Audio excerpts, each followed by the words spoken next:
Tinapa is one of the most beautiful places in the world. And guess where it is situated? Calabar, Cross River State.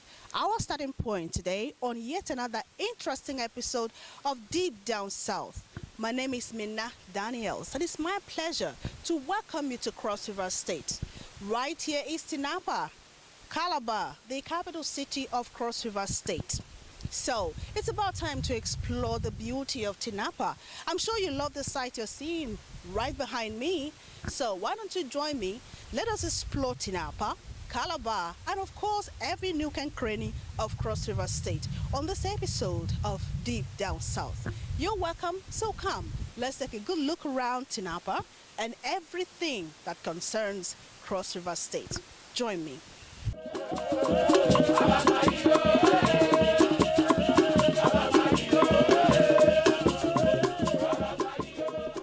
Cross River State landmass stretches from the Atlantic coast in the south to the savannah in the north, with an annual rainfall of about 1,750 mm in the savannah and mountainous regions in the north to about 4,000 mm in the mangrove swamps of the south. It has good tropical soil and arable land and temperate climate, and is basically an agrarian state with about 80% of our active population engaged in agriculture.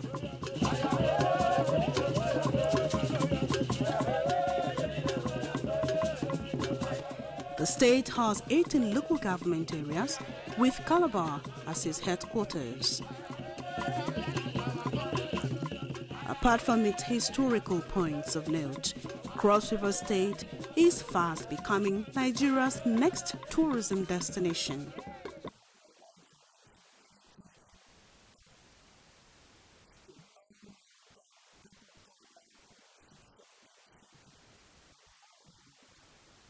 Speaking like a Nigerian, there is absolutely no question that Cross River State is really the most beautiful state in the country in terms of its geography, natural vegetation.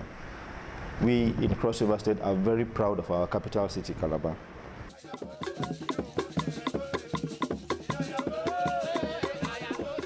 Every part of Cross River State has got its unique ancestral, historical, or tourism story of note. In the northern part, for instance, is cited the Obudu Ranch Resort and Hotels.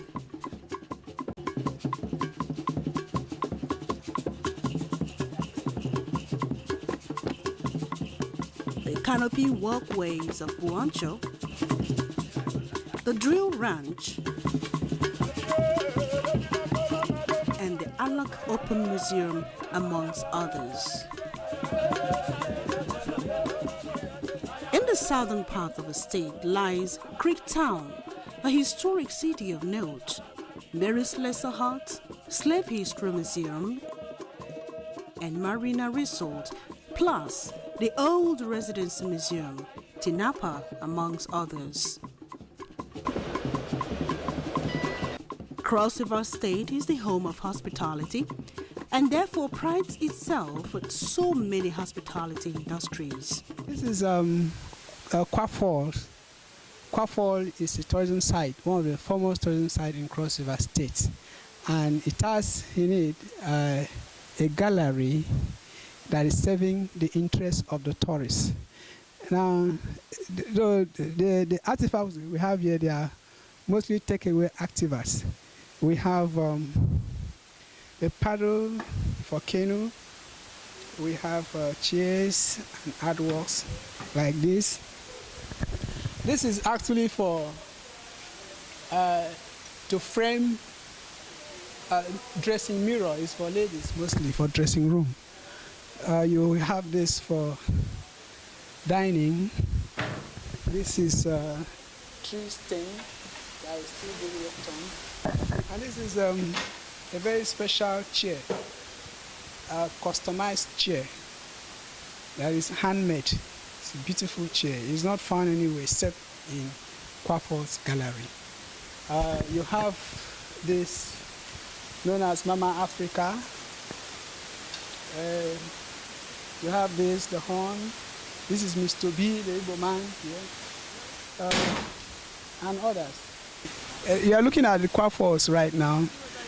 It has a sprinkling white water that looks like the snow. It's actually looking dirty. When you get close to the water, it's not actually dirty, it's clean, it's drinkable. From here, we are going to get to the water through a well-arranged staircase of about 240 steps. This is a well-arranged staircase of about 234. Yeah, as we're going down, that is the number that will take us down to depth. 224. Well-arranged staircase. That will take us to the bank of the water itself. Yeah. The staircase was actually constructed early 80s, while the fall itself was founded around 70-75 by the then military governor of the southeastern state, in person of Colonel Paul Omo. You have the trees that can be used for building. They saw them and then get them out, for building houses. And then you have leaves that local people know their uses, and they used to come here and get them. And then you have some fishermen, the local fishermen too, they used to come here too and fish. Oh, there's fish here? Yeah, there's fish, yeah. The source of the water itself is from the Cameron Mountain. The cable here is actually used as rope by the Rasta people. The Rasta have a project around here, a project that is going to complement the tourism initiative of Kwa Fall, or of the states. But you use it temporarily to cross, to enable us to cross over there and do the work that we are doing.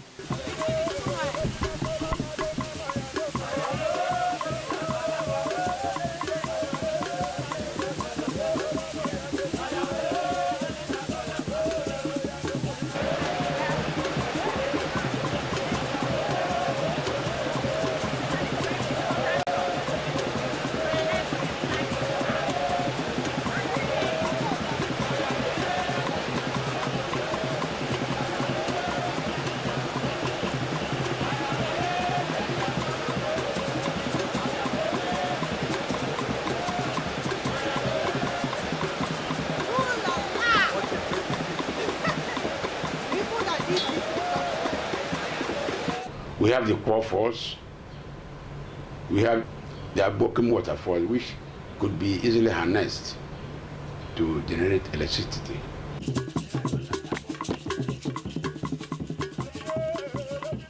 The government of Cross River State has taken it upon itself to provide adequate infrastructure for the citizens of the state and to accommodate the fast-growing economy of the state. The environment is kept clean and green. Everybody who hits Calabar, comes in contact with such beautiful, fresh air, and greenery that you cannot but be impressed. And I want to look at that, first of all, in the natural content of our people. Our people are naturally clean people, very hygiene prone, very conscious of their environment.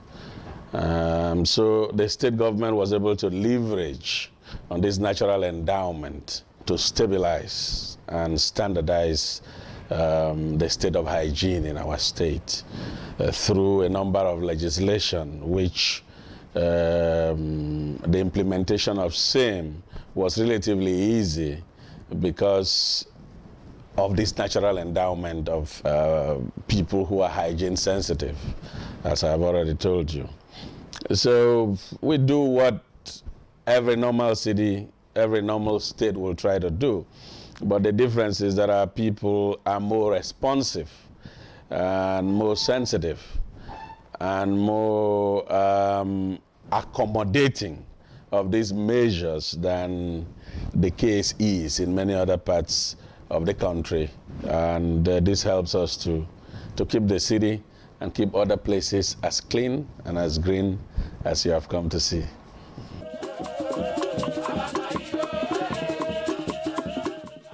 Known for its unique culture and tradition, Cross River State spares nothing in displaying what they are best known and what differentiates them from others in terms of occasions, dances, food, language, markets, and others.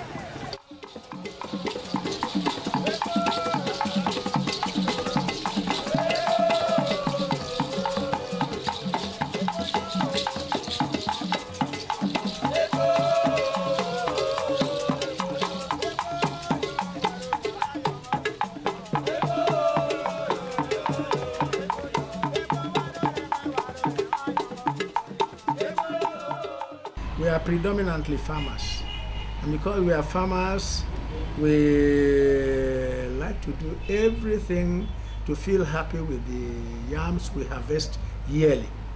And then people feel, as people who farm and harvest good yams, there is every need for us to do something with.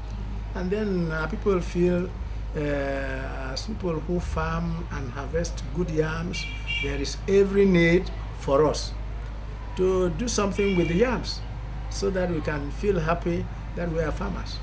And then the old people thought of how to celebrate the yams, how to do something to reflect people who plant yams and harvest good yams. So we thought of something like a feast. That feast is where we should be able to show to others that we are farmers and that we are planting yams and we harvest good yams. So once in a while, after harvesting the yams, we want to make merriment with the yams. And then it is that merriment that we later titled New Yam Festival. We are happy that we are planting yams. We are happy that we harvest good yams. We know how to plant them. We know what to do to harvest good yams, big yams.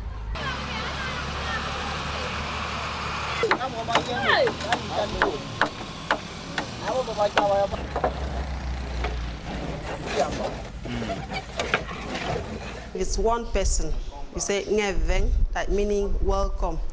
If it's more than one person, you say "mbeveng," meaning welcome, say welcome, but plural. To know how to prepare one of the most important delicacies people from Cross River State do enjoy.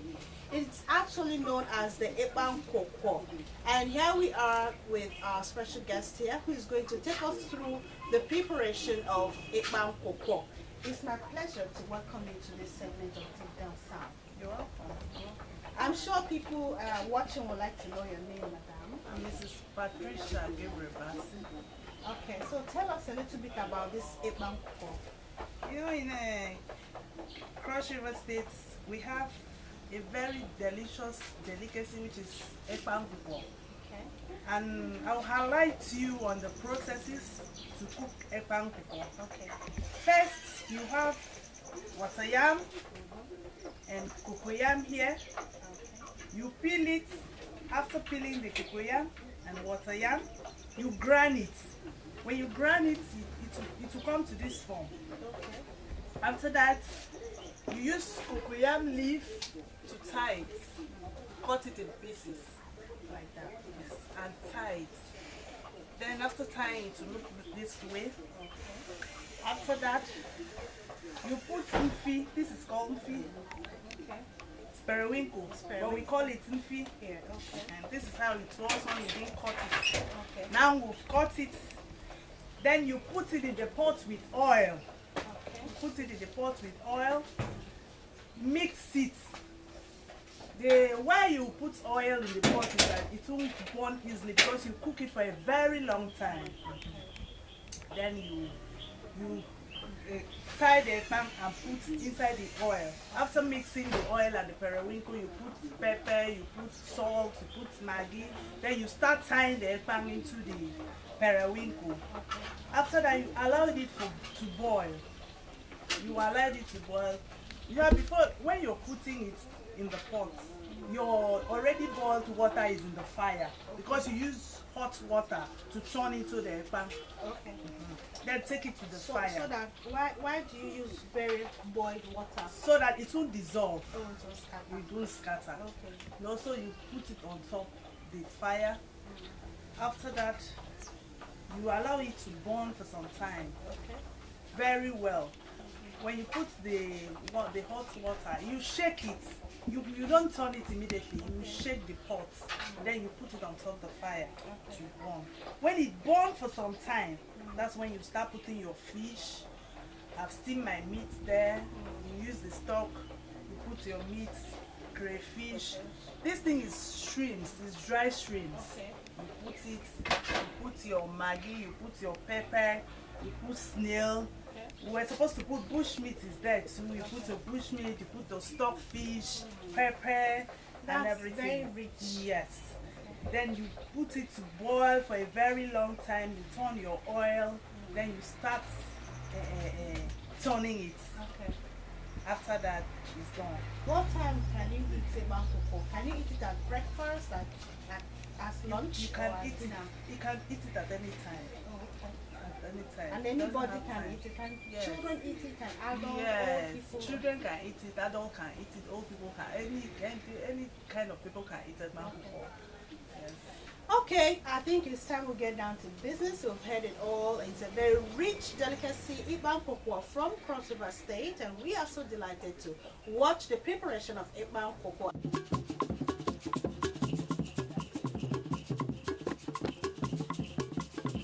The Cross River State's Calabar Carnival is one event that draws Cross Riverians, Nigerians, and the international community together every once in a year in Calabar.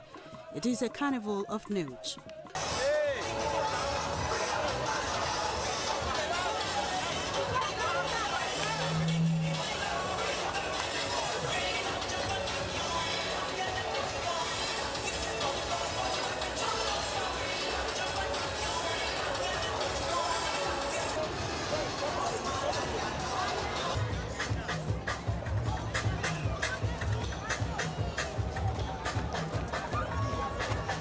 Power is an indispensable item in any society.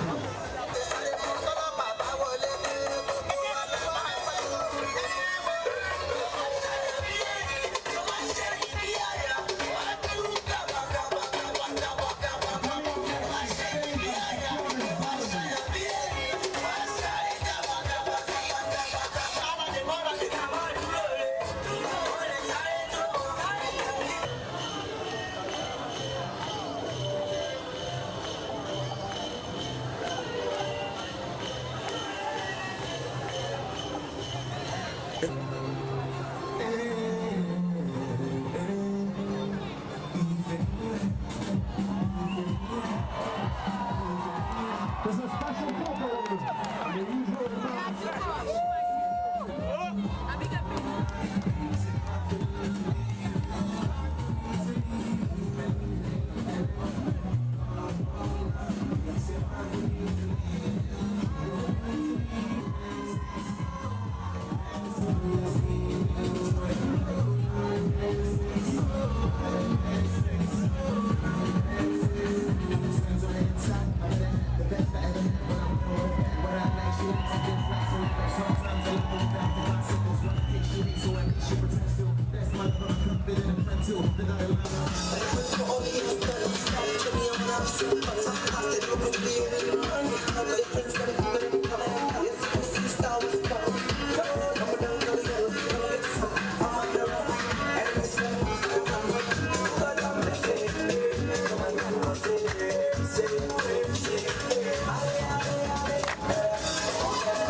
It's an excellent production, and it improves every year.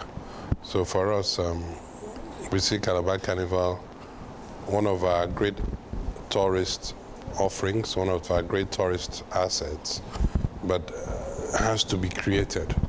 And it takes a lot of work, a lot of effort, a lot of resources, a lot of planning to put that show together and to present it to the world.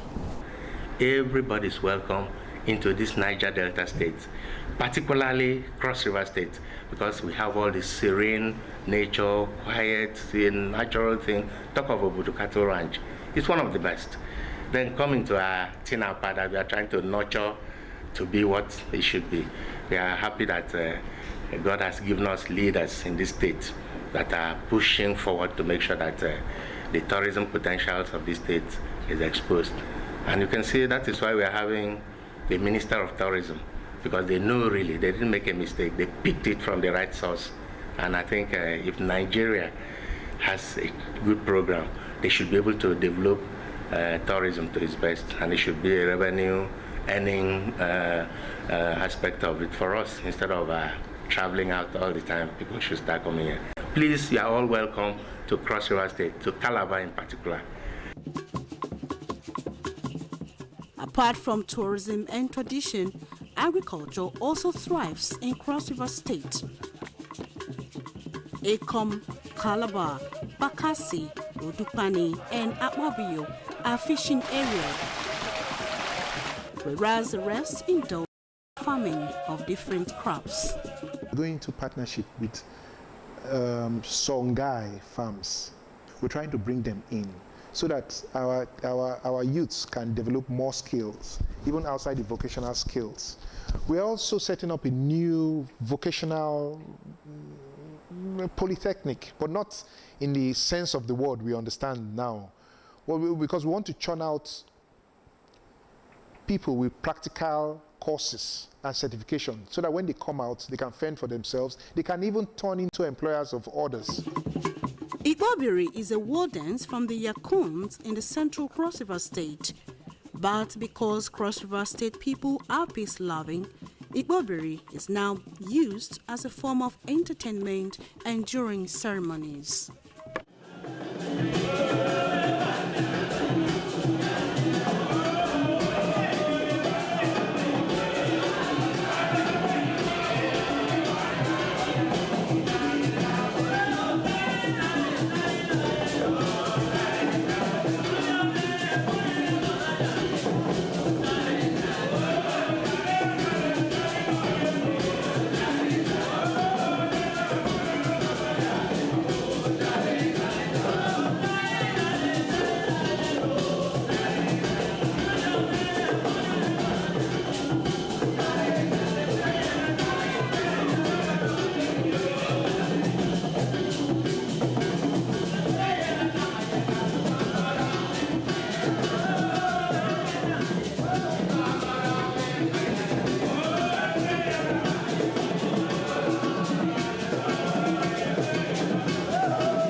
However, there are many other things you need to know about Calabar.